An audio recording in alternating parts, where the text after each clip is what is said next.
Fala galera do Vidriate FC, aqui quem fala é o Henrique e hoje estamos aqui para mais um vídeo no canal. Dessa vez, uma entrevista com o treinador, diretor Alexandre Galo. Ele que já passou pela seleção brasileira de base, já passou pela seleção brasileira profissional como observador técnico em 2013 e 2014 e também já foi diretor do Atlético Mineiro. Ele fala sobre isso aí na entrevista, hein galera? Então, galera, vamos lá pro vídeo, deixe sua opinião aqui nos comentários e até o próximo vídeo. Valeu, curtam aí. Então, Alexandre, a primeira pergunta que eu gostaria de te fazer é sobre alguns jogadores que você ajudou a revelar na seleção brasileira. Ali no seu período na Sub-20, você trabalhou com jogadores como Gabriel Jesus, Kennedy, o lateral Jorge, o Lucão, Léo Pereira, entre outros craques aí do futebol de hoje em dia. Como é para você saber que você foi importante na carreira desses jogadores em algum período ali? Bom, primeiro um abraço, obrigado pela oportunidade de estar conversando futebol com você. Pô, eu acho que é uma coisa natural, né? Na verdade, a gente dá a oportunidade e o crédito, sem dúvida, tem que ser do atleta, porque não adianta você dar a oportunidade e não ter uma resposta. Então, essa geração específica, 96, foi uma geração que nós entendemos até 97 a 93, de cima para baixo, que seria a geração mais ou menos que nós iríamos utilizar na seleção olímpica no plano do ciclo olímpico todo. Então, são jogadores que tiveram comigo, como o Gerson, como o Thiago Maia, do Flamengo, o próprio Léo Pereira, o Lucão, o Kennedy, o Danilo, que está lá no Nice. São esses jogadores mais jovens que estariam dentro desse plano olímpico e que iriam até com os jogadores mais velhos, no caso, Rodrigo Caio, Gustavo Henrique, né, próprio que estão no Flamengo também, Marquinhos, o Rafinha, enfim.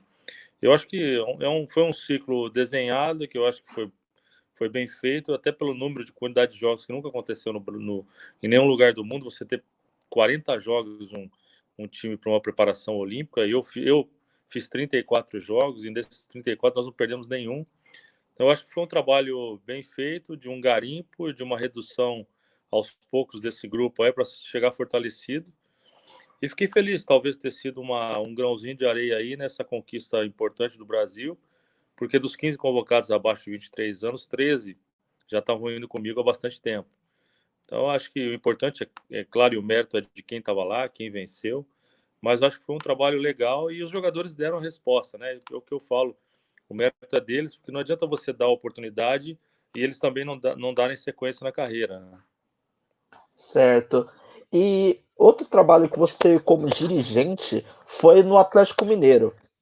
Sobre o seu trabalho no Atlético Mineiro, eu levantei alguns nomes que você trouxe na época, contratou na época, que foram do Emerson, lateral direito, Roger Guedes, Ricardo Oliveira, mas você teve pouco tempo de trabalho. Você acabou sendo demitido em meia temporada. E eu queria que você falasse sobre esse seu trabalho e também sobre essa cultura do futebol brasileiro de demissões, de não manter um trabalho por um longo tempo. Então, na verdade, eu trabalhei exatos um ano no Atlético. Foi do dia 1º de novembro ao dia 31 de outubro, né? 30 de outubro do outro ano, praticamente um ano, 364 dias. E eu saí faltando 5 ou 6 rodadas para o final. O time estava em sexto lugar, se manteve em sexto lugar, classificou para a Libertadores, que era o único objetivo que tinha. Nós fizemos uma reformulação com a base de jogadores jovens, contratamos esses jogadores, Ricardo Oliveira, no caso, que seria um expoente por ser um artilheiro, né? E volto a frisar que não entendo muito essa situação dele lá agora no momento, até porque o Ricardo Oliveira, se você fizer um levantamento, ele jogou um ano e meio no Atlético Mineiro e fez 37 gols. É uma coisa assim, você não vê outro artilheiro nesse nível em um ano e meio só de atuação. Aí o Emerson era um cara que estava sendo monitorado, colocamos para jogar também o Bremer, um zagueiro jovem da base, que fez só 8 jogos e foi vendido por Torino por 4,7 milhões de euros. O Marco Túlio para o Sport por 2,9 milhões de euros, também é um menino da base muito veloz, que jogou alguns jogos, principalmente no estadual com a gente. Contratamos o Iago Maidana por um preço bem acessível, o José Wellison também, quando uma condição muito acessível, o próprio Edinho lá do Fortaleza, que acabou não dando sequência, o Eric também, que foi um jogador contratado e depois recebeu uma proposta do Botafogo, nós liberamos, porque nós tínhamos condição de liberar depois da vinda do Chara, né? Nós tínhamos um ataque com o Chara, com o Ricardo, Casares, Otero, o Roger Guedes, que até então, no início do Brasileiro, foi o artilheiro do campeonato. Eu acho que foi um momento importante, trouxemos jogadores importantes, trouxemos outros jogadores que também não deram certo, até porque a reformulação foi muito grande. As pessoas falavam, você contratou 16 jogadores, sim, mas nós dispensamos 22. Então, quer dizer, quando você tira 22 de um clube, é óbvio que você tem que contratar. E não só esses 16 jogadores jogam. O time é composto de 11. O Atlético já tinha uma base, com o Vitor, com o Leonardo Silva, com o Fábio Santos, com jogadores importantes, com o Casares, com o Otero. Então, quer dizer, você traz jogadores para compor o elenco. E às vezes as pessoas não entendem isso. Mas eu acho que foi um trabalho que o objetivo que foi traçado pelo presidente para mim, que era a classificação na Libertadores, aconteceu.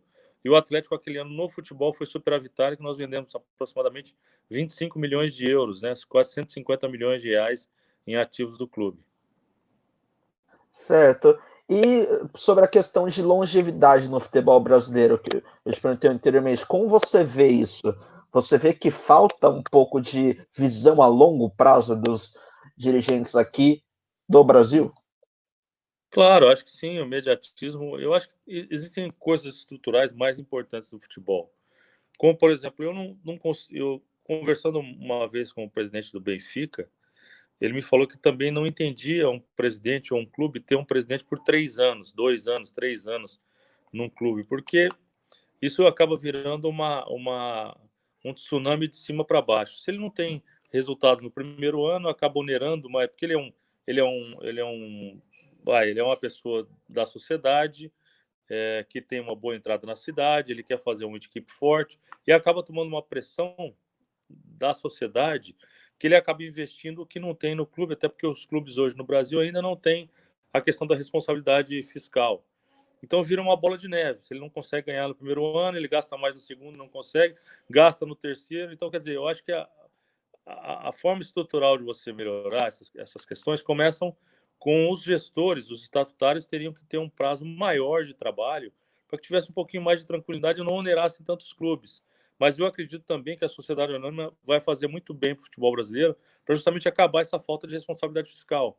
Eu só acredito que isso aí vai melhorar, principalmente para os treinadores e até para os gestores, quando os clubes tiverem realmente donos e aí sim tiverem um budget específico de custo, porque sabe que não pode ultrapassar isso. Então eu acredito que o futebol tem muitas falhas e muita falha na sua estrutura mesmo. Certo. A gente estava conversando aqui em off, eu estava te perguntando sobre o que você pensa sobre a volta do futebol, e aí o que você acha e também como você vê essa pressa de alguns clubes, de algumas federações aí espalhadas pelo Brasil para essa volta. Bom, é claro que a preocupação com as mortes ela é número um, é claro, né? A gente tem visto e acompanhado aí muita coisa que está acontecendo no mundo e muita gente já retomou. E é claro que essa pressa ela passa por uma quebradeira gigantesca que vai acontecer, porque os clubes não aguentam, nem clubes grandes aguentam ficar um prazo tão longo sem que a máquina rode o dinheiro, entendeu? É muito difícil, muito complicado. A gente tem visto e ouvido de amigos aí que vários clubes estão dispensando muitos funcionários. Eu acho que vai ter uma reformulação grande em tudo isso. O futebol vai passar por uma dificuldade muito grande, inclusive de valores, porque a gente está, eu particularmente, como membro da sociedade, acredito que o Brasil vai passar por uma recessão muito grande. Então é difícil você já vendo outros países aí que estão numa. E se você pegar o número de mortes infectados no Brasil aí por milhão, que eu acho que aí sim é a maneira correta de se analisar, o Brasil é o 23º, 22º. Então, com cuidado, sem torcida, eu acho que existe a possibilidade da volta do futebol, até porque senão muitos clubes já estão desistindo de competição, não tem. E esses profissionais, como é que eles vão ficar? Se a gente tiver a segurança que os governos estão cobrando e os clubes têm a condição de fazer sem torcida, é claro, eu acho que a gente espera que retorne, porque senão vai ser uma fatia da sociedade que vai passar por grandes apuros. Certo. E Alexandre, outro trabalho seu que me chama muito a atenção foi no FC Tóquio, onde você foi um dos caras, um dos primeiros treinadores a treinar no Japão. Eu queria te perguntar como foi essa passagem na época, onde o futebol japonês ainda estava engatinhando, ainda estava numa fase muito de crescimento ali, e você foi um dos caras que participou disso. Como você vê o futebol deles atualmente, que agora contrata caras como Davi Villa, que já se aposentou, contratou Iniesta, contratou alguns brasileiros. Como você vê isso? Eles tiveram um crescimento nos anos 90 e no início dos anos 2000. Eles fizeram um mix de vários atletas e depois meio que estacionaram isso na última década. O nível do futebol deles teve uma queda. Eles até aumentaram o número agora, acho que faz 1 ou 2 anos, aumentaram o número de estrangeiros para novamente retomar esse mix aí de culturas para que possa melhorar novamente o futebol, porque eles perderam um certo espaço na Ásia. Na minha passagem lá foi uma grande experiência, um país maravilhoso, adorei trabalhar lá, pessoas fantásticas, só entende o nível de respeito que existe no ser humano quando você mora no Japão. Mas na verdade também eu, como fui o primeiro profissional no comando do FC Tóquio especificamente, eles queriam experimentar um pouquinho do futebol brasileiro, então estilo de jogo, concentração, horário, treinamento. E eu acho que isso aí não foi muito legal. Eu acho que a sequência não aconteceu, porque é difícil você colocar o futebol brasileiro dentro do Japão, como é difícil você botar o futebol japonês dentro do Brasil. São culturas, são históricos diferentes que a gente nem sempre entende e eles também não entendem muito o nosso lado.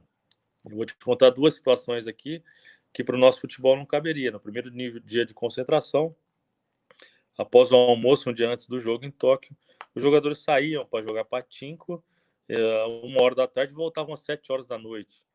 Então você não sabia o que acontecia. Então é uma questão que, pô, no Brasil isso não pode fazer. Então você vai e corta uma situação dessa que é cultural dos caras e não devia ter sido cortado, entendeu? Outra coisa, os jogadores mais velhos, existe um respeito muito grande, porque eles não trocam praticamente de clube lá, eles jogam a vida inteira dentro dos seus clubes. Jogadores mais novos nem falta fazem no treinamento dos jogadores mais velhos pelo nível de respeito que existe. Então é muito difícil para nós, como é difícil para eles também entenderem essa veia nervosa que a gente tem em querer ganhar sempre, em buscar a vitória, né? Então, mas foi uma grata experiência. Toda experiência você sempre aprende alguma coisa. Eu aprendi muito e tenho só coisas positivas para falar do Japão. Certo. Alexandre, um momento que foi curioso do futebol brasileiro e também trágico até certo ponto foi a Copa de 2014. E você estava lá como observador técnico. Eu queria saber de você como você viu tudo aquilo ali e como você vê o Brasil, o futebol brasileiro, né, pós 7-1. Como você vê tudo que foi projetado, diziam que ia ser a revolução do futebol e não foi o que aconteceu na prática, né? Então, né, na verdade, depois da Copa do Mundo, ainda fizemos um plano de crescimento do futebol brasileiro focado principalmente na Olimpíada de 16, onde nós iríamos fazer uma reformulação só com jogadores olímpicos, né, para as próximas competições da seleção, mas é claro, evidente, entrou um novo coordenador da seleção principal e mudou tudo isso aí. Tinha sido o Dr. Marinho e o Dr. Marco Polo pediram para que eu fizesse isso, eu fiz, apresentei logo na primeira entrevista coletiva do Dr. Marinho, na apresentação do coordenador que chegou, e depois não houve a sequência porque nós tínhamos pensamentos diferentes, distintos, e eu respeito. Na verdade, não falar não só do 7-1, acho que a Copa todo o Brasil veio de um ano de campeão da Copa das Confederações, que eu também participei dela. E o que aconteceu é que, entre a Copa das Confederações e a Copa do Mundo, você tem uma quantidade muito reduzida de jogos, se não me engano, são 4 só, de um ano para o outro, data FIFA. Eu acho que é isso, mais ou menos. E o que aconteceu é que alguns jogadores importantes do Brasil não estavam jogando como titulares dos seus clubes, tiveram um ano irregular, tiveram jogadores com contusão, e eu entendi o lado do Filipão, porque acompanhava bastante ele na CBF. fica difícil você, com 4 jogos, talvez querer mudar uma equipe que veio de um título importante, como é a Copa das Confederações, contra a melhor equipe do mundo na época, que era a Espanha. Então é difícil você, entendi o lado dele. Quando chegou, eu particularmente sentia realmente que o time não tava praticando um bom futebol, perdeu o Neymar no meio do caminho. Foi muito grave para nós, porque perdeu-se a referência, né? Perdeu aquilo que trazia um grande medo aos adversários. E principalmente uma coisa que eu acho também que era normal principalmente do Filipão, que era o nosso líder, né? Passou para todo o país, para que houvesse um engajamento muito grande da torcida, que nós seremos campeões. Então, o que acontece naquele jogo específico? Sem o Neymar, nós tomamos um gol, tomou o segundo, o time meio que acabou, né? Porque aí não teria como você reverter diante de um time forte como foi a Alemanha. E aí, é do ser humano, cada um acabou se perdendo. Foi uma coisa que eu acho que não acontece nunca mais. Jogadores experientes, jogadores que tinham uma boa rodagem na Europa, se perderem dentro de um jogo e eu acho que a Alemanha fez 9 ou 10 finalizações, fez 7 gols. Foi um negócio incrível que eu acho que não acontece nunca mais. Mas foi uma experiência difícil, ruim, que trouxe para a gente que os adversários nossos também estão bem preparados, também têm bons jogadores.